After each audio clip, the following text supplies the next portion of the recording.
আমাদের এপেক্স থেকে Bangladesh fashion legacy আমরা এবার দ্বিতীয় বছর করছি। সো লাস্ট ইয়ারও আমাদের একটা গুড এক্সপিরিয়েন্স ছিল। এবার আমরা শোটাকে আরেকটু বড় ম্যাগনিটিউড এনেছি, আমাদের সাথে আরও পার্টনার্স এসেছে, যেটার জন্য উই আর ভেরি থ্যাঙ্কফুল।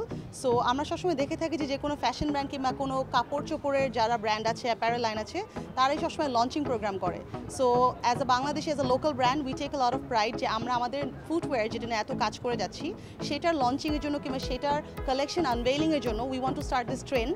যে কারণে হচ্ছে কি আমরা এখানে আমাদের এই লঞ্চিংটা আজকে করেছি, যেখানে আমরা আমাদের ঈদ কালেকশন 2025কে লঞ্চ করতে এসেছি।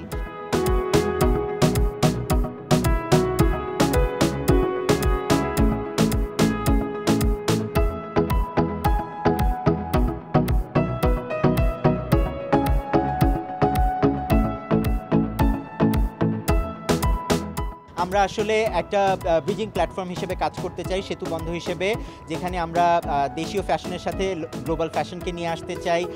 জেনারেশনাল যে বিষয়টা, সেই জিনিসটা আমরা তুলে ধরতে চাই। যেমন ধরেন আমাদের এইবারকার ফ্যাশন শো সিজন 2-তে আমরা বিশ্বরংকে ফিচার করছি আমাদের প্রথম কিউ হিসেবে।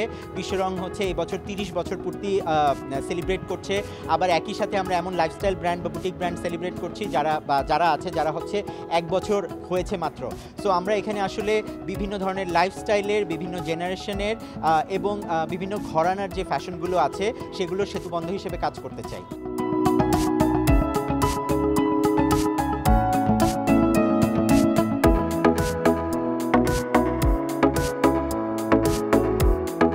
বিশ্বরঙের সাথে কাজ করতে গেলে তো সবসময়ই ভালো লাগে। দাদার সাথে কাজ করতে মানে মনে হয় যে একটা ড্রিমি ওয়েদার ক্রিয়েট হয়, বিকজ দাদা সবসময় নিউ নিউ থিমে কাজ করেন।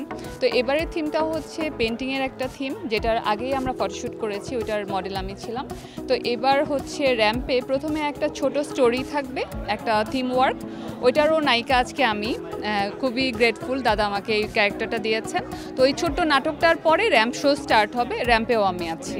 রবীন্দ্রনাথের এত বড় ফ্যান, ওনার সব ধরনের সব কাজ, সব বই আমার পড়া হয়ে গিয়েছে।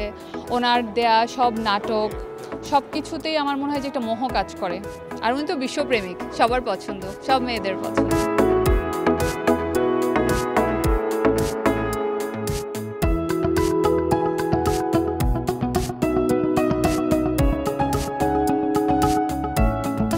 আমরা যে শোটা করছি সেটা হচ্ছে গিয়ে আলোকিত হচ্ছে অ্যাপেক্স বাংলাদেশ ফ্যাশন লেগেসি, এবং এই শোটার কোরিওগ্রাফি করছে আশিকুর রহমান পনি। এবং এই মুহূর্তে আমি যে ড্রেসটা পরে আছি, শাড়িটা, সবার পছন্দের ব্র্যান্ড, বিশ্বরঙের ব্র্যান্ড। সবাই আমাকে বিশ্বকন্যা নামেই চিনে, বিশ্বরং থেকে আমার শুরু।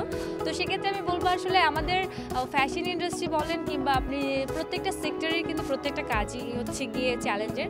তো এই জন্য আমাদের অবশ্যই অনেক প্র্যাকটিস করতে হয়, রিহার্সাল করতে হয়। অ্যান্ড এখন যেহেতু ফ্যাশনটা অনেক বেশি মানে ইন্টারন্যাশনাল পর্যায়ে চলে গেছে, আমাদের মেয়েরা হচ্ছে প্রেজেন্টে যাচ্ছে, আমরা প্রেজেন্টে যাচ্ছি, ইন্টারন্যাশনালি আমরা কম্পিট করছি, তো অবশ্যই চ্যালেঞ্জিং।